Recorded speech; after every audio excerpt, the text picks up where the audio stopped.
Hello guys, कैसे आप सभी लोग बुक ऑफ स्पर के एक और नए एपिसोड के साथ हाजिर हूँ। तो जैसे कि लास्ट एपिसोड के एंड में हमने देखा था, ज़ूफेन अपनी हेवनली ड्रैगन सोल को almighty dragon the red dragon king में ट्रांसफॉर्म कर लेता है, जो कि सेक्रेड बीस्ट क्लिंग और हेवनली ड्रैगन सोल के मिलावट से बना था।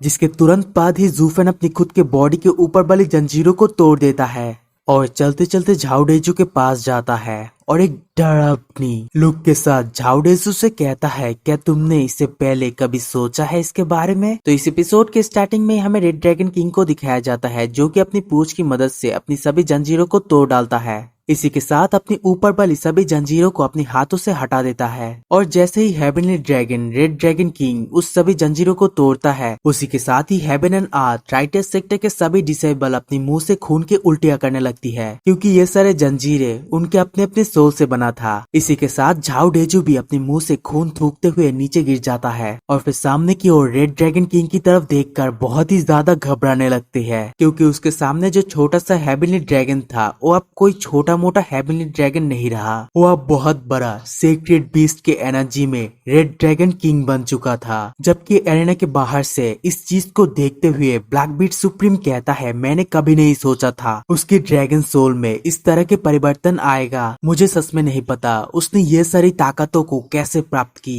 ये वास्तव में हेवनली ड्रैगन सोल की पावर को 1000 गुना तक बढ़ा सकता है। बेमी, मुझे डर है कि हम भी ऐसा नहीं कर सकते हैं जो इस लड़के ने कर दिखाया। जो सुनने के बाद व्हाइट आइवो सुप्रीम कहता है, ये लड़का बहुत ज्यादा छोटा है, लेकिन वो पहले से ही हेवनली ड्रैगन सोल की समझ के ऐसे स्तर तक पहुंच चुका है, उसकी भविष्य के अचीवमेंट निश्चित रूप से असीम होगी। जिसके बाद वो हंसते हुए कहता है, अब मैं देखना चाहता हूँ उनके और येलिन के बीच कौन सबसे ज्यादा बेहतर है और भविष्य में इस पूरे वेस्टर्न लैंड के अंदर नंबर 1 आदमी बनने के लायक है। जिसके बाद हमें ज़ूफेन को दिखाया जाता है, जो की अपनी हेवनली रेड ड्रैगन सोल के साथ झाओडेजू की तरफ आगे बढ़ने लगती है। जो देखने के बाद झाओडेजू कहता है, ओ ज़ूफेन, क्यों ना हम दोनों यहाँ पर एक सौदा कर ले और हम लोग यहाँ पर हार को स्वीकार कर ले। चलो यहीं पर ही रुकते हैं, आप डीमन स्कीमिंग सेक्टर आगे बढ़ सकते हैं और अगले को चुनौती दे सकते हैं, हम बाहर हो जाते हैं। जो सुनने के बाद ज़ूफेन जोर जोर से हंसते हुए कहता है, हा हा हा, क्या तुम पहले बहुत ही ज्यादा घमंडी नहीं थे? तुम लोगों ने मेरी हेवनली ड्रैगन सोल से सैकड़ों ड्रैगन स्केल को उतार दी है और अब तुम लोग भागना चाहते हो? और फिर एक डरावनी लुक के साथ झाओडेजू से कहता है, बहुत देर हो चुका है। इसी के साथ वो heavenly dragon soul red dragon king एक जोरदार दहाड़ मारता है। उसकी सिर्फ एक दहाड़ से ही वहाँ के पूरे बैरियर कांपने लगती है और जबकि इस फॉर्मेशन के बैरियर की वजह से उसकी ड्रैगन स्केच के साउंड बाहर नहीं जा पाता है। इस वजह से ये haven and earth writer sector के सभी के कानों में गूंजने लगती है। वो सभी लोग अपनी कान पकड़ कर वहीं पर चिल्लाने लगते हैं, क्योंकि ये एक सेक्रेड बीस्ट की ड्रैगन स्क्रीच था। दूसरी तरफ ज़ूफेन झाओडेजू से कहता है, क्या तुम हर दिन चिल्लाते नहीं रहते हो कि अच्छाई और बुराई एक साथ नहीं रह सकती है, इसीलिए तथा हमें बुराई को खत्म करना होगा और न्याय की रक्षा कर उसे स्थापित करना होगा। तो फिर अब मैं ज़ूफेन इस चीज से पीछे क्यों हटूंगा? मैं तुम लोगों की गौरवशाली मिशन को पूरा करूंगा। आज यहाँ पर सिर्फ एक ही पार्टी जीवित बच सकता है, यहाँ पर तुम मुझे मारो या फिर मैं तुम्हें मारूंगा। और इस चीज को देखने के बाद झाओडेजू घबराते हुए अपने मन के अंदर सोचता है, ये आदमी हमसे मरते दम तक लड़ना चाहता है। अगर दोनों पक्षों को चोट लगता है तो फिर ये ठीक रहेगा, लेकिन ये वर्तमान स्थिति ज़ूफेन इस बड़ी मछली की बाहर निकलने की बहुत सारी संभावनाएं हैं। हमारा टूटा हुआ मछली पकड़ने का जाल बड़ी मुश्किल से उसकी प्रभाव को झेल पाएगा। अब मैं क्या करूँगा? उसी के साथ उसके दिमाग में एक आइडिया आता है। वो कहता है, ठीक है तो फिर यही करते हैं। जिसके बाद वो चिल्लाते हुए कहता है, हे दुष्ट खलनायक, इतना घमंडी मत बनो।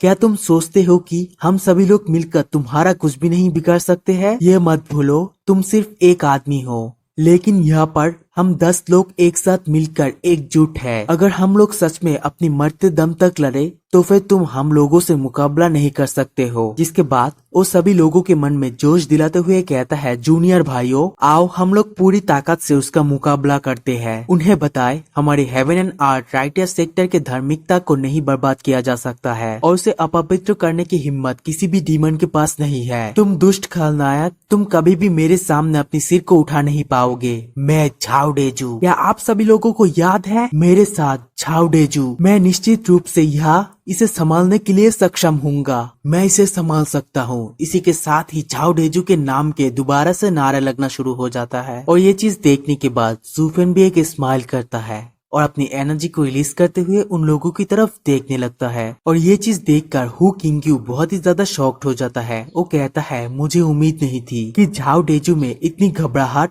और हिम्मत होगी। ये तो वाकई दुर्लभ है। क्या वो वास्तव में ऐसे वीर पक्ष को दिखा सकता है? क्या हम लोग उसे जानने में गलती कर दी है? जो सुनने के बाद यानमो कहता है यहाँ पर तो मैं कोई नायक को नहीं देखा हूँ। ये तो बस एक जोकर का अंतिम प्रदर्शन है। ब्रदर हु टाइकुइंग संप्रदाय ईमानदार है और इसमें साजिश और धोखे का अभाव है। इसीलिए आप लोग स्वाभाविक रूप से ये नहीं जानते हैं एक पाखंडी असल में कैसी होती है। आपको याद रखना होगा जो कुत्ते काटते हैं वो भौंकते नहीं है और जो कुत्ते भौंकते हैं वो काटते नहीं है। जब आप अपनी साथी शिष्यों को न्याय के लिए बलिदान होने के लिए प्रोत्साहित करते हैं तो क्या आप इतने सारे महान सत्य को सामने लाते हैं? Haven and earth rightest sector की ये कौन सी धार्मिकता है जिन्हें की उन्हें रक्षा करना होगा? ये सारे बातें बकवास है। अगर वो यहाँ पर ये सब कुछ संभाल सकता तो फिर वो सबसे पहले आगे बढ़ता। वो दूसरों को भड़काने के लिए ये सारे बकवास क्यों करेगा? जो सुनने के बाद हु किंग्यू कहता है तो फिर वो वहाँ पर क्या करने की कोशिश कर रहा है? जिसके रिप्लाई में यानमो कहता है उसकी स्वाभाविक रूप से तोप का रास्ता बंद कर कर भाग जाना। बस इंतजार करो और देखो। तभी शोआनशाओ झाओ डेजू की तरफ देखकर जोश में कहता है देखो ये धार्मिकता का आदर्श है। दुष्ट लोग और अधर्मी लोग और दानवी प्रबंधी वाले पागल लोगों के साथ किसी भी हालत में साथ नहीं चला जा सकता है। ऐसी समय अगर जरूरत पड़े तो फिर अपनी जान की कुर्बानी देकर भी न्याय और धर्म का साथ देना ही सच्ची बात है। जूफेन तुम दुष्ट डीमन कही के इस बार तुम्हारा मौत तो तय है। जो सुनने के बाद हमारे सिस्टर चूचू कहता है तियानी झेंगे संप्रदाय पहले से ही बर्बाद हो चुका है। झाओ डेजू वो तो और भी ज्यादा अधिक घृणित और खलनायक है जो बहुत ही ज्यादा घृणित चाले चल रहा है। जो सुनकर सुई रोहुआ कहता है क्यों किंग चेंग क्या वो बहुत बहादुर नहीं है? जो सुनने के बाद चू किंग चेंग कहता है इस तरह के विधि कल्टीवेशन में बहुत ही ज्यादा दुर्लभ है लेकिन ये धर्म के नाम को बेचने वाले लोगों के लिए आम बात है। वो नैतिकता और आचार विचार के बारे में बहुत कुछ बोलते हैं जिसका उद्देश्य सिर्फ और सिर्फ दूसरों को आगे बढ़ने के लिए प्रोत्साहित करना है लेकिन उन्होंने कुछ नहीं कहा है जिससे कि कुछ हो सके। तो फिर बताओ इससे क्या पता चलता है? जो सुनने के बाद शुई रोहुआ भी शॉक्ड हो जाता है। जबकि दूसरी ओर heaven and earth writers sector के सभी डिसेबल मिलकर फिर से अपनी जंजीरों की मदद से वो रेड ड्रैगन सोल को पकड़ने लगती है। लेकिन रेड ड्रैगन सोल जो कि अब बहुत ही ज्यादा ताकतवर बन चुका था वो अपनी पूंछ की मदद से उन सारे चेनों को वहीं पर ही झटक देता है। जिसे देखने के बाद झाओ डेजू जोर से कहता है घबराओ मत, अपनी पूरी ताकत लगा दो और फिर से कोशिश करो। मैं झाओ डेजू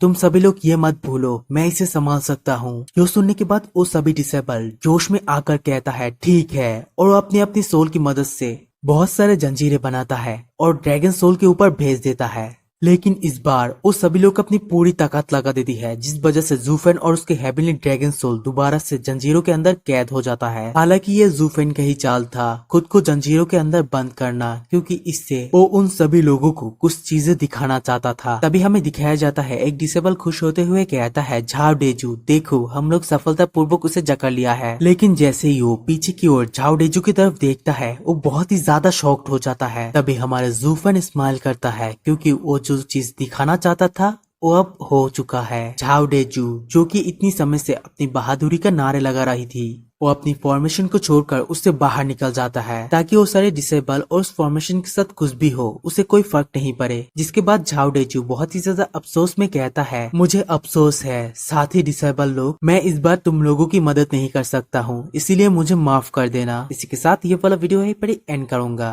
गुड बाय। और हाँ इसके आगे की कुछ कहानी मैंने नोवेल में एक्सप्लेन कर दिया है उसे जाकर देख सकते हो।